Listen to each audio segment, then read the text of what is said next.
নমস্কার দর্শক বন্ধুরা, ভ্রমণ এক্সপ্রেসে আপনাদের স্বাগত। কন্যাকুমারী থেকে আমরা আজ ঘুরতে বেরিয়েছি কেরালা। পুভারে চলে এসেছি আমরা। এখানে বিভিন্ন বোট দাঁড়িয়ে আছে। देखले एक एक सीनरी देखले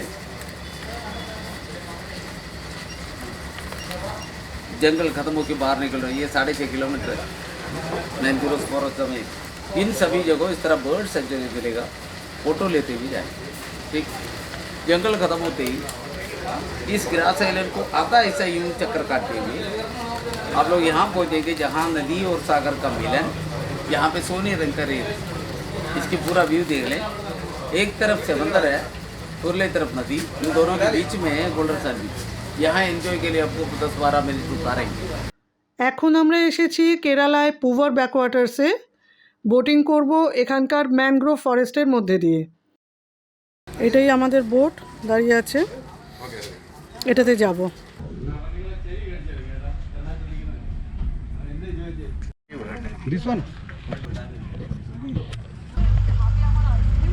আমাদের জার্নি শুরু হলো। এদিকে হাতে আমার আইসক্রিমের জার্নি শুরু।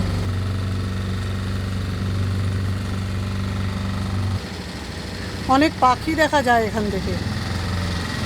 এই জার্নিটায়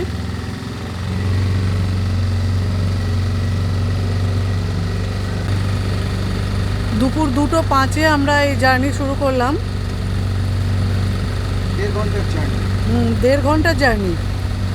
টোটালটা কভার করতে 1.5 ঘন্টা লাগবে। আর আমরা 3 জনে একটা বোট ভাড়া করে নিলাম। এই পুভার কিন্তু তিরুবনন্তপুরম জেলাতেই অবস্থিত। তিরুবনন্তপুরম শহর যেটা রাজধানী, সেখান থেকে এর দূরত্ব 35 কিলোমিটার। আর কন্যাকুমারী থেকে এর দূরত্ব 67-68 কিলোমিটার।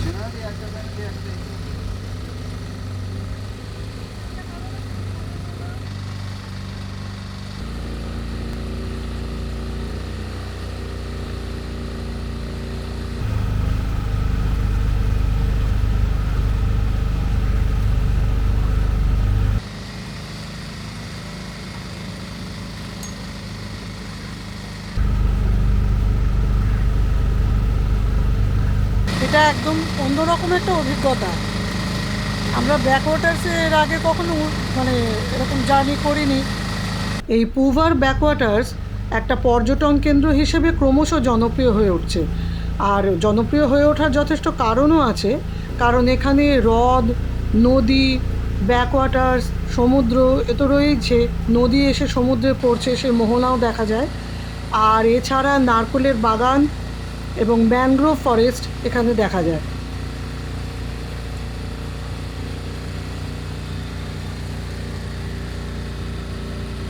এই জায়গাটায় বেশ একটা সুন্দরবন ফিলিং হচ্ছে। এই ব্যাকওয়াটার্স উদ্ভিদ ও প্রাণী জগতে সমৃদ্ধ। অনেক রকম গাছপালা এখানে দেখা যায়, বিভিন্ন প্রজাতির পাখি দেখা যায়। মাছরাঙা, ব্রাহ্মণী চিল, তারপরে নিশি বক, সমুদ্রের বক, পানকৌড়ি আর ঈগলও দেখা যায়। আরও নানা রকম পাখি দেখা যায়। চারপাশের জঙ্গল আর মেঘলা আকাশের জন্য জলের রঙটাও দেখুন সবুজ হয়ে গেছে। এই সরু সরু চ্যানেলগুলোতে জল কিন্তু বেশি গভীর নয়, 3 থেকে 4.5 ফুট মাত্র।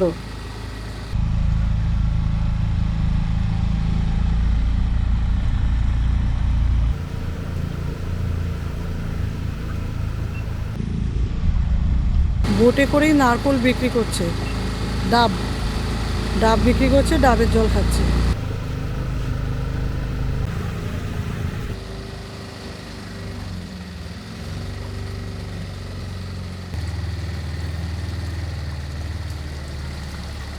আমরা যে রুটটা ধরে যাচ্ছি তাতে আমরা ব্যাকওয়াটার্স দিয়ে চলেছি নেইয়ার নদীর দিকে। তারপরে নেইয়ার নদীর ওপর দিয়ে আমরা গিয়ে পৌঁছবো মোহনা। এটাই হচ্ছে আমাদের আজকের জার্নি।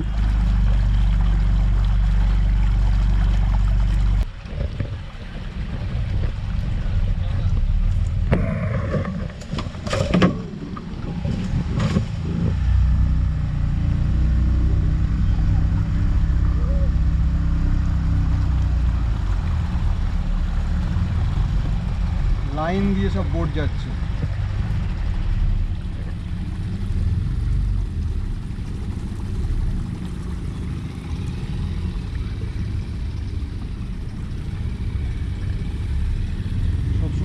সাবধানে, এগুলোর মধ্যে দিয়েই যাবে এক্সপিরিয়েন্সের জন্য। খুব সামনে। কেরালায় ভ্রমণ করতে যারা আসেন তাদের কাছে একটা বিশেষ আকর্ষণ থাকে এই ব্যাকওয়াটার্সে ভ্রমণ। তবে যারা কন্যাকুমারীর দিক থেকে আসেন, আলাপ্পুঝা বা ভেম্বানাথ তো তাদের পক্ষে অনেক দূর হয়ে যায়। সেদিক থেকে দেখতে গেলে এই পুভার কিন্তু তাদের কাছে একটা ভালো অপশন। পুভারে ব্যাকওয়াটার্সে ঘুরলে তাদের ব্যাকওয়াটার্সে বেড়ানোর যে স্বাদ সেটা পূর্ণ হতে পারে, যেমন আমাদের হচ্ছে।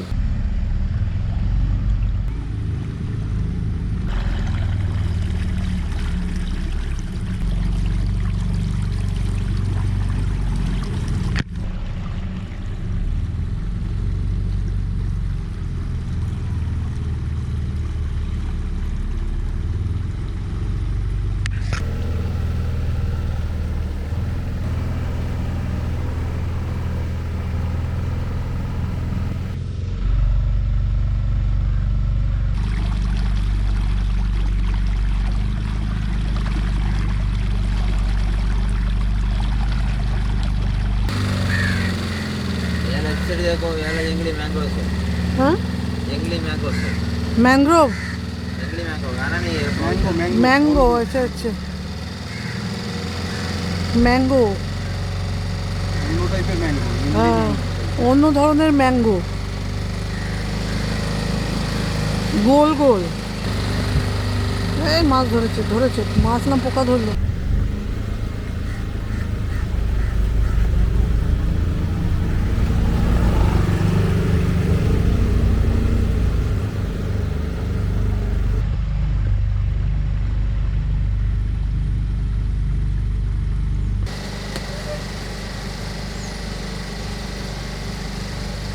নায়ার রিভার, নদীতে পড়লাম এবার।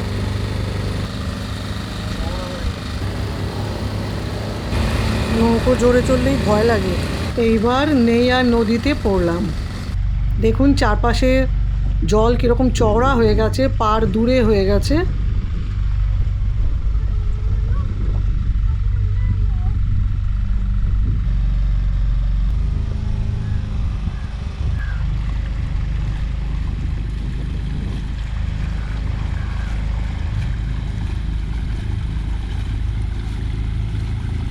জায়গায় জায়গায় নদীটা অনেকটা চওড়া হয়ে গেছে, আর এই নদীর গভীরতাও কিন্তু অনেক বেশি, 6 থেকে 16 ফুট মতো এর গভীরতা।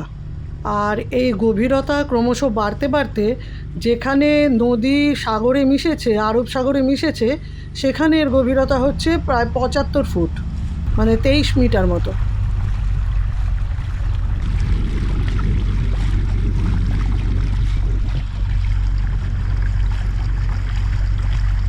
সামনেই সমুদ্র, সি বিচটা এসেই গেছে, সামনেই দেখা যাচ্ছে।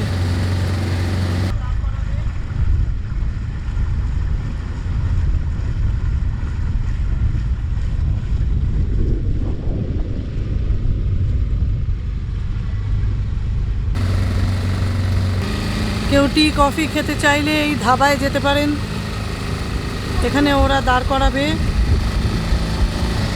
অনেকে এখানে লাঞ্চও করেন, যারা লাঞ্চ করে বেরোন না বা মাঝখানে অন্য কোথাও লাঞ্চ করেন না, তারা এখানেও লাঞ্চ করতে পারেন। তবে প্রাইসের ব্যাপারটা জানি না কিন্তু। বাবা এত নড়ে চড়ে কেন? এইখানটা বোট থামাবে, নেমে একটু ঘুরে দেখা যেতে পারে। আমাদের সাথে আইসক্রিম আছে, তাই দিয়েই পেট পুজো হবে।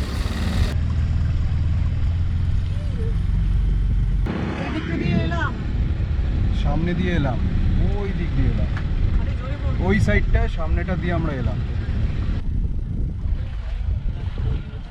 আস্তে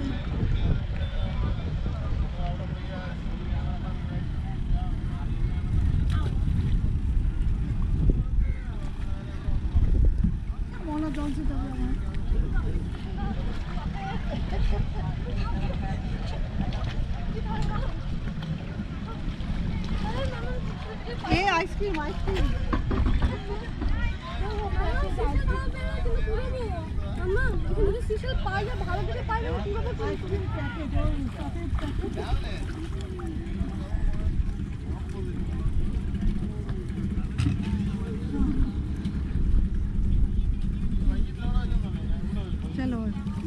এইখানে এবার প্রচুর মাছ, এখানে জানি না দেখা যাচ্ছে কিনা, ছোট্ট ছোট্ট মাছ দেখা যাচ্ছে, কত ছোট ছোট মাছ।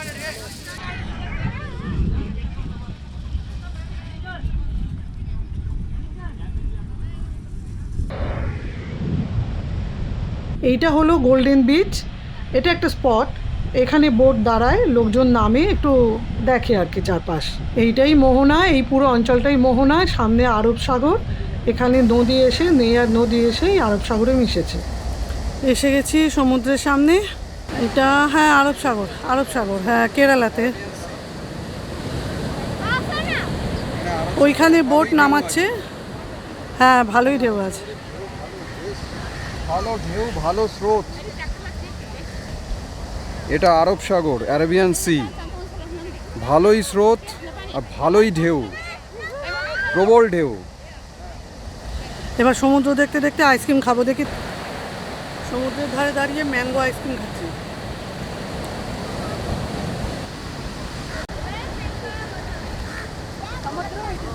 আইসক্রিমটা দেরি করে খেলাম, ভালোই হয়েছে।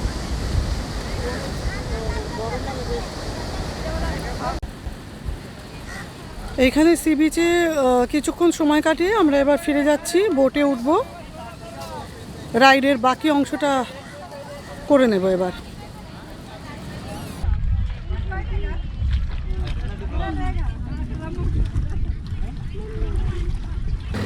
আমাদের জার্নির বাকি অংশটা আবার শুরু হলো, একটুখানি সময় কাটালাম আমরা বিচে, এবার আবার রওনা হলাম।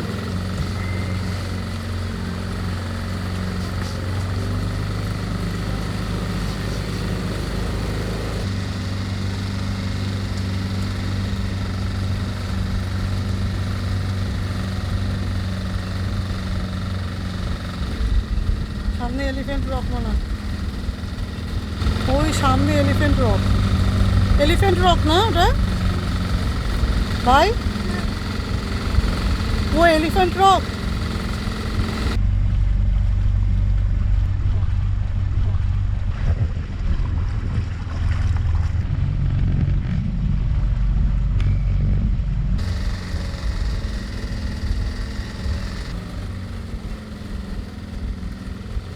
ঠিক মনে হচ্ছে যেন একটা হাতি বসে আছে, এটা কি এলিফ্যান্ট রক বলে। ডান দিকটা হাতির মাথার মতো, নিচের দিকটা সুর নেমে গেছে, আর উপরের দিকটা পিঠ। এগুলো সব ফ্লোটিং হোটেল।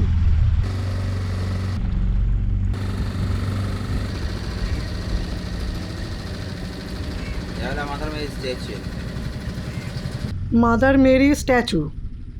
এই যে পুরো জলপথ আমরা চলছি, ব্যাকওয়াটার্স, তারপরে নদী, তারপর মোহনা, এর কোথাও কিন্তু সাঁতার কাটার ক্ষেত্রে কাউকে উৎসাহ দেওয়া হয় না। তার কারণ হচ্ছে সাঁতার কাটার পক্ষে এই জায়গাটা কিন্তু উপযুক্ত নয়। কেরালা তামিলনাড়ু বর্ডার এটা। এই যে ব্রিজটা, রাইট সাইড ইজ তামিলনাড়ু। हाँ तमिलनाडु এই যে সামনে ব্রিজটা ভেঙে গেছে, ভাঙা এই ব্রিজটার ওই দিকটা হচ্ছে তামিলনাড়ু, আর ব্রিজের এদিকটা কেরালা, মানে আমরা কেরালার দিকে আছি। সোজা এগিয়ে গেলে আমরা তামিলনাড়ু চলে যেতাম, তো ওই জন্য আবার ব্যাক করে নিল, আমরা আবার ফিরে যাচ্ছি। বিভিন্ন দিক থেকে আসছে, ওদিক থেকে একটা বোট আসছে, ওই দিক থেকে এসে মিশেছে। কত পাখি, বক, পানকৌড়ি সব রেস্ট নিচ্ছে। এখন আমরা ফিরে যাচ্ছি, যে দিকটা দিয়ে আমরা এলাম সেই দিক দিয়ে কিন্তু এখন ফিরছি না, ফেরার রুট আলাদা।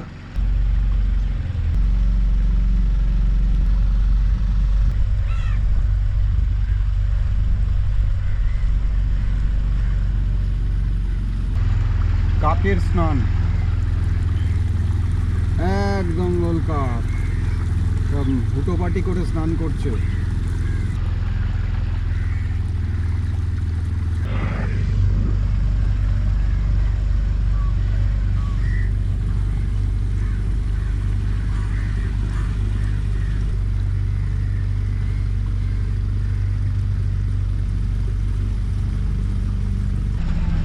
পৌঁছে গেলাম।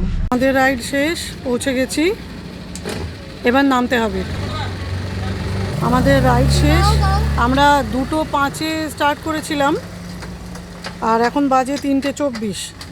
গাড়িতে উঠে পড়লাম, এবার সোজা যাব কোভালাম সি বিচ। তবে আমাদের কোভালাম ঘুরে বেড়ানোর অভিজ্ঞতা সম্পর্কে আপনারা জানতে পারবেন পরবর্তী ভিডিওতে। এই ভিডিওটি কেমন লাগলো কমেন্ট বক্সে কমেন্ট করে অবশ্যই জানাবেন। যদি ভালো লাগে তাহলে লাইক, শেয়ার এবং চ্যানেলটি সাবস্ক্রাইব করবেন।